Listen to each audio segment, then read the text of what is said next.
Photojournalism is one of the underappreciated aspects of the media. We take it for granted. One of the Hill's preeminent photojournalists is retiring, I think Thursday. Housing is only tangentially a federal issue. It's really an issue for local government. Local government decides, for example, how to zone the land within its jurisdiction. That's good and that's bad, but I respect federalism. So I don't think we need to be telling our friends in local government how to increase the housing stock.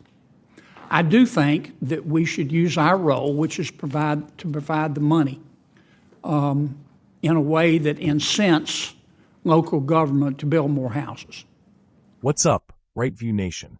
Before we dive into this dose of real talk from one of the last truth tellers in DC, hit that like button, comment your thoughts down below, share this video with every red-blooded American you know, and subscribe to Right View Nation, where we speak the truth, loud and clear. Ladies and gentlemen, can we take a moment to salute a real American patriot, Senator John Kennedy of Louisiana? While most of Capitol Hill is filled with career cowards and spineless sellouts, this man gets up there and tells it like it is. No script, no talking points, just pure, unapologetic common sense.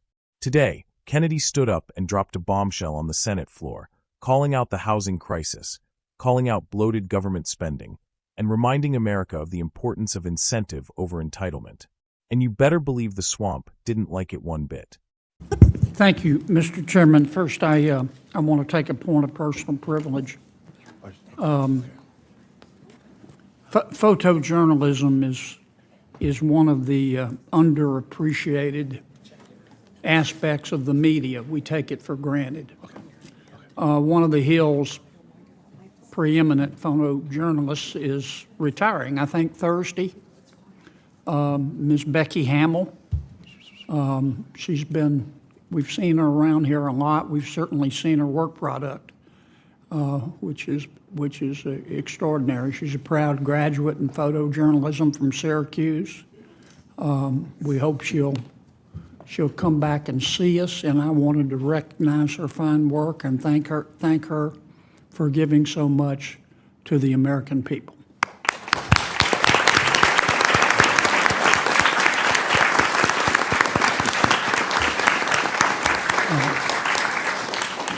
Second, Mr. Chairman, Madam Ranking Member, I want to thank you and all the members of this committee for the bipartisanship. I hope we will all chase Senator Thune, our majority leader, like a dog to the tree line, get him to bring this bill up on the floor. Senator Warren and I want to talk briefly about one provision. Senator Warren and I have a provision in this bill that would, I think, help generate housing in America. The most stunning statistic to me is the fact that the median age of a new homeowner, first-time homeowner in America today is 38. That's almost 40 before you can afford a home. It hasn't been that many years ago that the median age was 29. We've got a problem. Now, housing is only tangentially a federal issue. It's really an issue for local government. Local government decides, for example, how to zone the land within its jurisdiction. That's good and that's bad, but I respect federalism.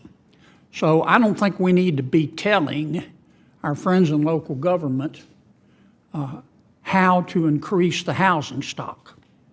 I do think that we should use our role, which is to provide the money in a way that incents local government to build more houses. We give $2.3 billion a year in HUD grants to local government for things like housing, sewer, infrastructure, water.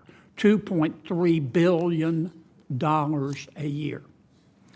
Under Senator Warren and I's proposal, If you increase your housing stock over a 5-year period, you will get extra money.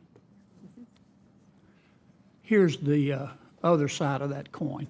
If you don't increase your housing stock over a 5-year period, more specifically, if you fall below the median point compared to other states, then you're going to lose 10% of your money. And we're going to take that 10% of the money from those states that don't reach the median and give it to those states that do. Before my friends in local government get their bowels in an uproar, we're not telling you how or even if to increase housing. That's up to you. I don't want to get in the zoning business. We are telling you that over a 5-year period, you're going to be compared to your peers. And those of you who surpass your peers are going to get extra money. Those of you who don't are going to lose the money, and we're going to give it to those states and local governments who do. I think it'll have a big impact. Let me break this down for you. He started by doing something Washington forgot how to do: show gratitude. He honored a retiring photojournalist with humility and class. That's called respect, folks. The left wants to erase our traditions and values, but Kennedy knows that honoring service matters. That's the America we grew up in. But then he took off the gloves. Senator Kennedy said what every American already knows. We've got a housing disaster in this country. And you want to know why? It's because the federal government has priced young Americans out of the market. Median age for a first-time homebuyer is now 38. That's criminal. You used to buy a house at 25 if you worked hard. Now you need perfect credit, a 6-figure income, and divine intervention to afford a starter home.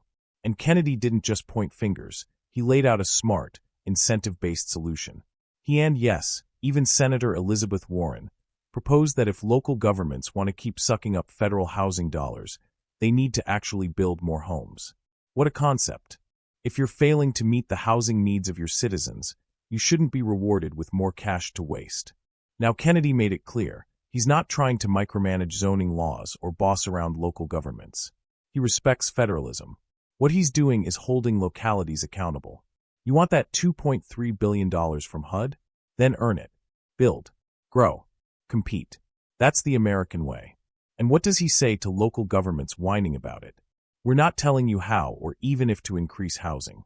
But if you don't, you'll lose funding. And we'll give that money to those who do. Boom. That's leadership, folks. That's how you get things done without trampling freedom. That's John Kennedy, a Southern gentleman with the grit of a Marine and the brains of a constitutionalist. Meanwhile, the left cries foul, calls it punitive. Punitive. You want to talk punitive? Try paying $2,200 a month for rent in a crime-ridden city while your tax dollars fund Section 8 mansions for bureaucrats' buddies.